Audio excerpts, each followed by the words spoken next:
Sun travels வடமாகாணத்தில் சட்டபூர்வமான அனுமதியுடன் இயங்குகின்ற visa consultants and ticket agent. உங்கள் பெறுமதியான கடவுச்சீட்டுகள், ஆவணங்கள் போன்றவற்றுக்கு பாதுகாப்பான அனுமதி பெற்ற நிறுவனம் சன் டிராவல்ஸ்.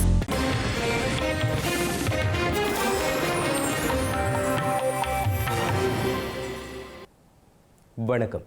இது ஐபிசி தமிழின் காலை நேர பிரதான செய்திகள். முதலில் தலைப்புச் செய்திகள்.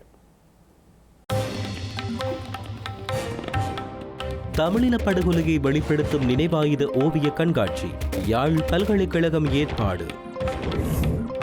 பேரினவாதத்தின் எண்ணமே யாழ் திருவள்ளுவர் கலாச்சார நிலையம் மீதான ஆக்கிரமிப்பு, கஜேந்திரகுமார் பொன்னம்பலம் கண்டனம். மாகாண சபை தேர்தல் திட்டமிட்டவாறு நடத்தப்படும் என்கிறார் அமைச்சர் கிருஷாந்த் அபேசேன. மக்களை ஏமாற்றும் எண்ணமில்லை என்றும் தெரிவிப்பு. பிரித்தானிய வலதுசாரிகளுக்கு ஆதரவான போலி பரப்புரைகள் இலங்கை உள்ளிட்ட நாடுகளில் இருந்து செயல்படுத்தப்படும் சமூக வலைத்தளங்கள். கொழும்பில் தொடர்ந்து விபத்து, பயணிகள் பட்டி கவிழ்ந்ததில் 12 பேர் காயம். விமானங்களை சுட்டு வீழ்த்திய விவகாரம், ராகுல் காஸ்ட்ரோவுக்கு எதிராக குற்றப்பத்திரிகை தாக்கல் செய்ய தயாராகும் அமெரிக்கா. இனி தொடர்வது விரிவான செய்திகள். முள்ளிவாய்க்கால் தமிழின படுகொலையை வெளிப்படுத்தும் வகையில் யாழ்ப்பாண பல்கலைக்கழகத்தில் நினைவாயுதம் என்கின்ற ஓவிய, புகைப்படம் மற்றும் ஆவண கண்காட்சி நடைபெறவுள்ளது. எதிர்கால சந்ததியினருக்கு முள்ளிவாய்க்கால் அவலத்தை எடுத்துரைக்கும் வகையில் இந்த ஆவண கண்காட்சி முன்னெடுக்கப்பட உள்ளதாக யாழ்ப்பாண பல்கலைக்கழகத்தில் இடம்பெற்ற ஊடக சந்திப்பில் யாழ்ப்பாண பல்கலைக்கழகத்தின் மாணவர் ஒன்றிய பிரதிநிதிகள் இந்த விடயத்தை தெரிவித்தனர். மே 18 அடிப்படையாக கொண்டு பல்கலைக்கழக மாணவர் ஒன்றியத்தினால் நாங்கள் நினைவாயுதம் என்று சொல்லப்படுகின்ற ஒரு கண்காட்சியினை தொடர்ந்து நிகழ்த்த திட்டமிட்டிருக்கின்றோம். அதே போன்றுதான் இந்த மே 18 அடிப்படையாக கொண்டு கந்தக பூமி என்று சொல்லப்படுகின்ற ஒரு கவிதை வெளியீடுகளை சேகரித்து அதன் ஊடாக இந்த ஏனைய சமுதாயத்திற்கு எங்களுடைய வழிகளை வெளிப்படுத்துவதற்குரிய சீர்திட்டத்தை நாங்கள் ஆரம்பித்திருக்கின்றோம். அந்த அடிப்படையிலே இந்த முள்ளிவாய்க்கால் வாரத்தினுடைய இறுதி நாள் முள்ளிவாய்க்கால் முற்றத்திற்கு சென்று அங்கு நினைவஞ்சலி செலுத்தி மீள பல்கலைக்கழக வளாகத்திற்கு பின்னர் ஒரு 2:30 மணி அளவில் எங்களுடைய பல்கலைக்கழக நினைவு தூவியில் நாங்கள் எங்களுடைய நினைவஞ்சலியை செலுத்த இருக்கின்றோம்.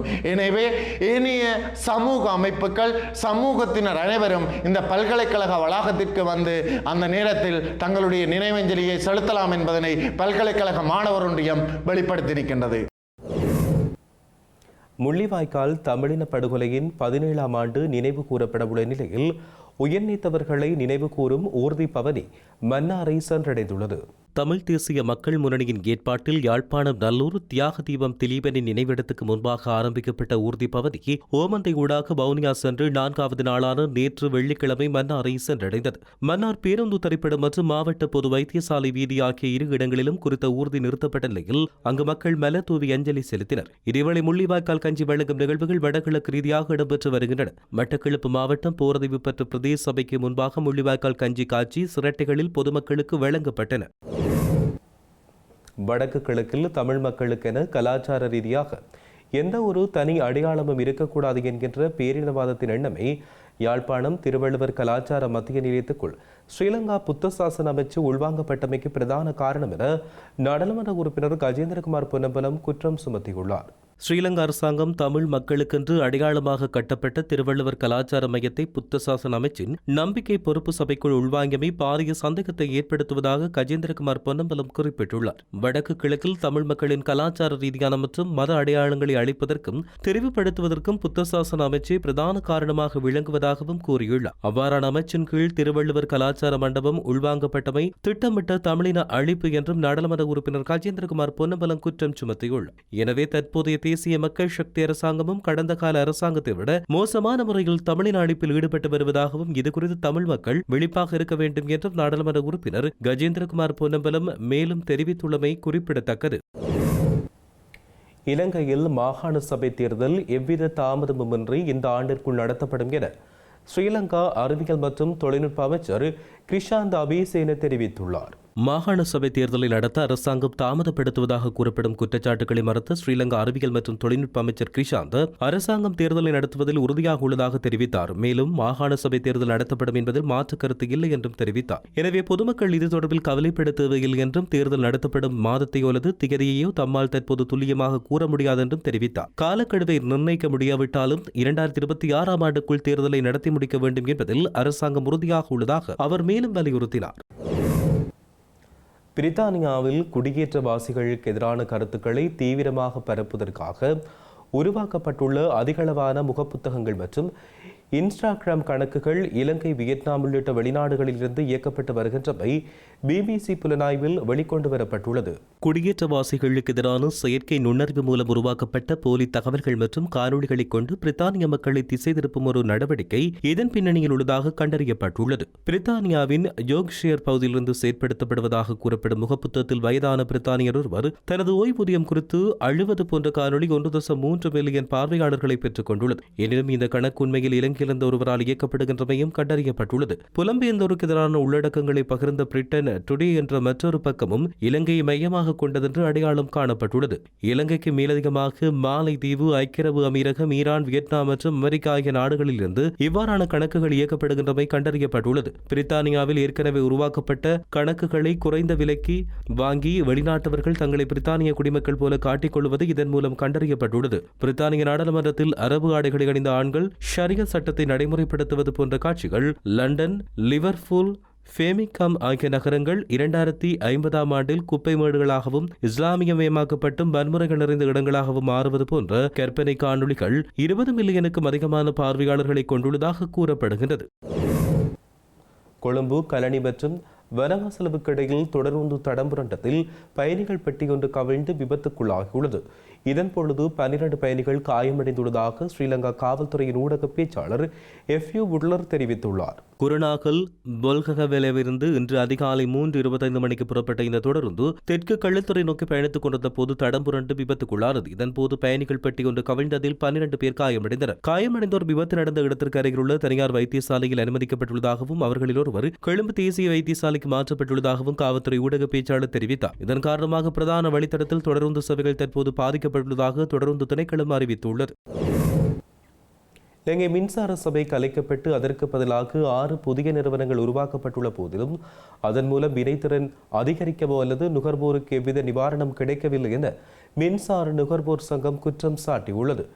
இந்த மறுசீரமைப்பு நடவடிக்கை நிறுவனத்தின் பெயரையும் கட்டமைப்பையும் மாத்திரம் மாற்றியுள்ளதாக மின்சார நுகர்வோர் சங்கத்தின் பொதுச் செயலாளர் சஞ்சீவ தம்மிக்க தெரிவித்துள்ளார்.